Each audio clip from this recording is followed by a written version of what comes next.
Oke, assalamualaikum warahmatullahi wabarakatuh. Alhamdulillahirobbilalamin. Wabihi nasta'in wa ala umuri dunya waddin. Wassalatu wassalamu ala asyrofil anbiya'i wal mursalin wa ala alihi wa sahbihi ajma'in. Amma ba'du. Halo teman-teman sekalian, pada kesempatan kali ini saya Salfadil Farisi berkesempatan untuk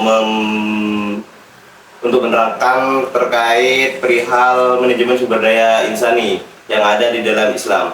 Dan saya di sini pada kesempatan kali ini tidak menerangkan sendirian, dan saya bersama teman-teman saya, dua teman saya yang nanti juga akan membantu saya dalam menerangkan terkait pendekatan manajemen sumber daya insani seperti itu.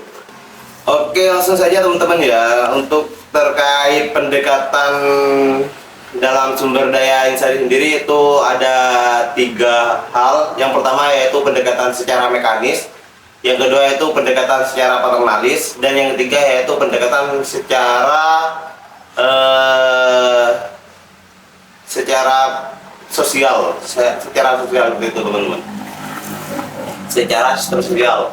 Tapi karena 3 hal tersebut masih memiliki kekurangan sehingga menimbulkan sebuah kritikan, maka hadirlah dari cara-cara yang menggunakan sistem Islam seperti itu, yaitu ada 3 hal juga, yaitu pendekatan secara tauhid, dan yang kedua yaitu pendekatan secara syariat, dan yang ketiga yaitu pendekatan secara akhlak seperti itu teman-teman.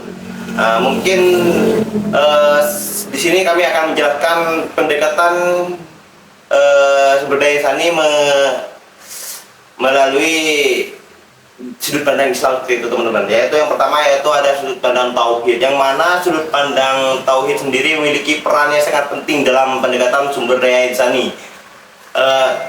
Dalam pendekatan manajemen sumber daya insani, yaitu seperti yang sudah kita ketahui bahwasanya dalam umat Islam sendiri yaitu wajib bertauhid, yaitu tauhid sendiri yaitu hubungan antara manusia dengan Tuhan, yang mana tauhid sendiri itu memberikan kita gap, yaitu antara hal-hal yang memiliki kekuasaan kecuali dari Tuhan, yaitu seperti harta, jabatan, ya. Dan orang-orang yang bertauhid tidak memikirkan hal itu. Orang-orang yang bertauhid hanya memikirkan bagaimana urusannya dengan Tuhan seperti itu, sehingga meminimalisir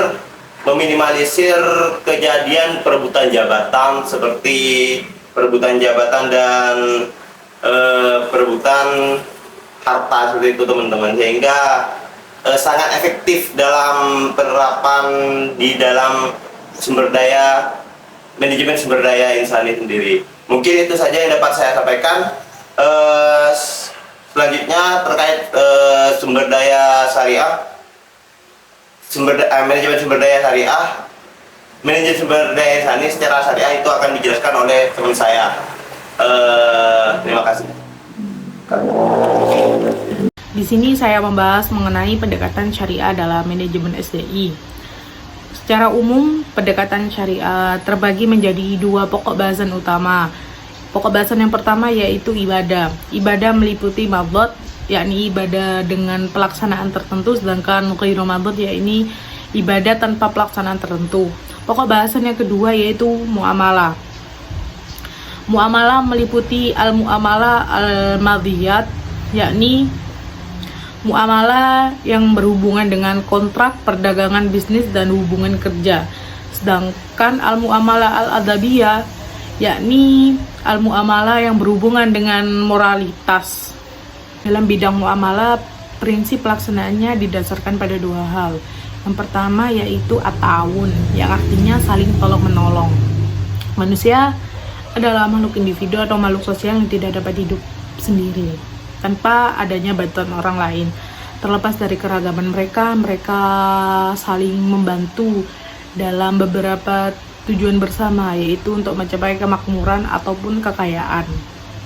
Dalam Islam mengajarkan manusia saling membantu untuk mencapai sebuah kemakmuran dan larangan membantu dalam hal kemaksiatan. Dan kerjasama inilah yang membuat keharmonisan hidup antar umat.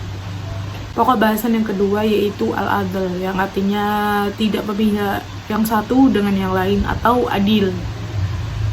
Pengertian ini mencakup bahwa pelaku ekonomi tidak boleh mencari keuntungan sendiri, Jika merugikan orang lain atau merusak alam juga tidak ada pembenaran. Dan larangan bagi suatu kelompok orang yang menindas atau mengeksploitasi kelompok lain untuk mencapai hasil yang lebih besar dari yang lain.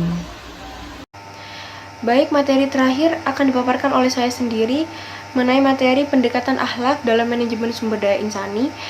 Secara bahasa, akhlak di sini berarti budi pekerti, sifat atau moral. Secara terminologi adalah perilaku yang berasal dari orang-orang yang tidak diciptakan secara sadar dan telah menjadi kebiasaannya.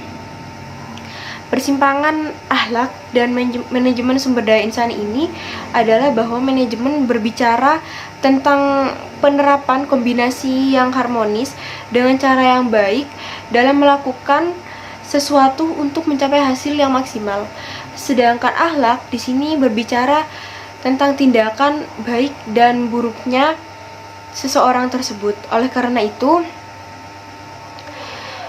untuk memiliki akhlak yang baik, kita harus mengikuti ajaran Nabi Muhammad SAW, juga dalam sebagai bentuk ketaatan kita kepada Allah Subhanahu wa Ta'ala. Mungkin hanya itu materi dari saya yang dapat saya paparkan. Kurang lebihnya saya mohon maaf. Assalamualaikum warahmatullahi wabarakatuh. Oke teman-teman, mungkin itu saja yang dapat kami sampaikan. Kurang lebihnya mohon maaf. Wallahul muwaffiq ila aqwamit thoriq. Wassalamualaikum warahmatullahi wabarakatuh. See you in the next video. Oke.